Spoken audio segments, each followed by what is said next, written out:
Should you buy or sell your home first? That's a question that I get from a lot of sellers, and I'm sure a lot of you are thinking about before you actually go out and sell your home.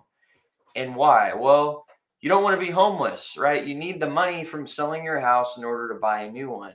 So, a lot of times people don't end up selling their house because they don't know how to buy one when they need the money from selling a house. Well, what we're going to talk about today is how you can do that and make it such a smooth transaction. And I'm going to show you how you can do that and what the process looks like.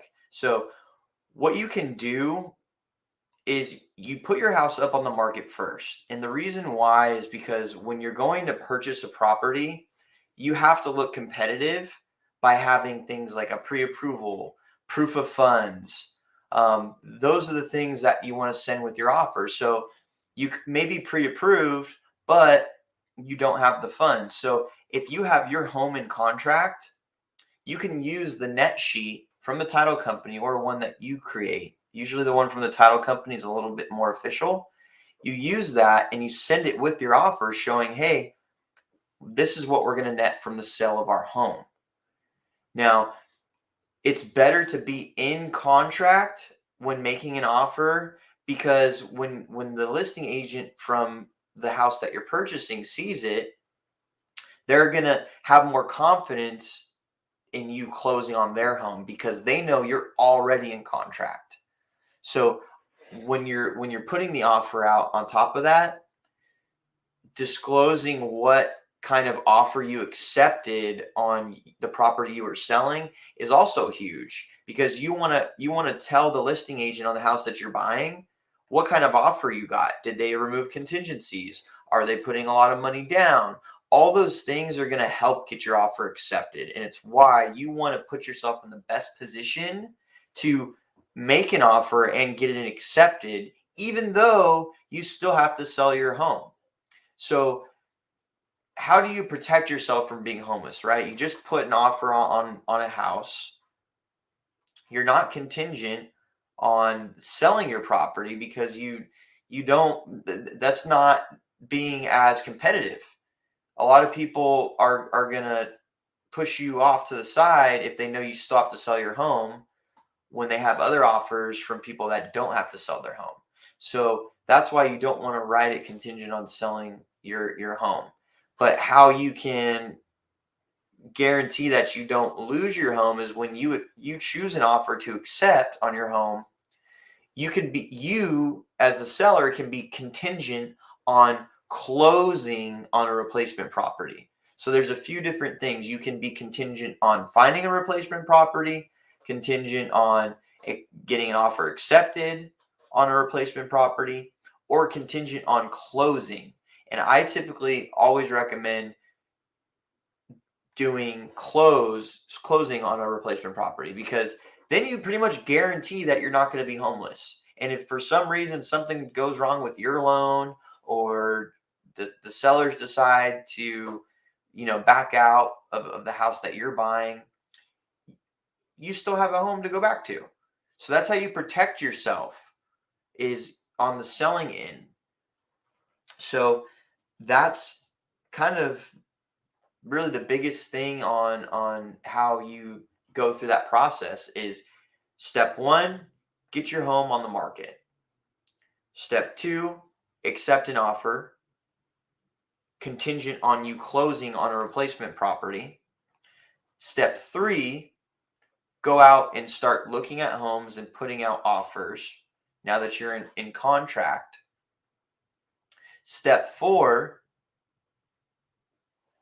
go through the escrow process on both transactions. Once you get your offer accepted on both, and typically the escrow period and the timeline kind of line up like this with each other.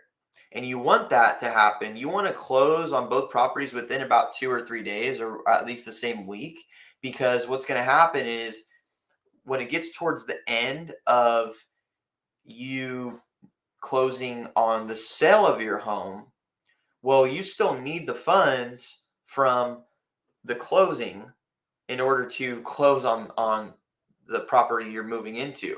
So you're going to remove that close on replacement property contingency because obviously you can't close. It's kind of like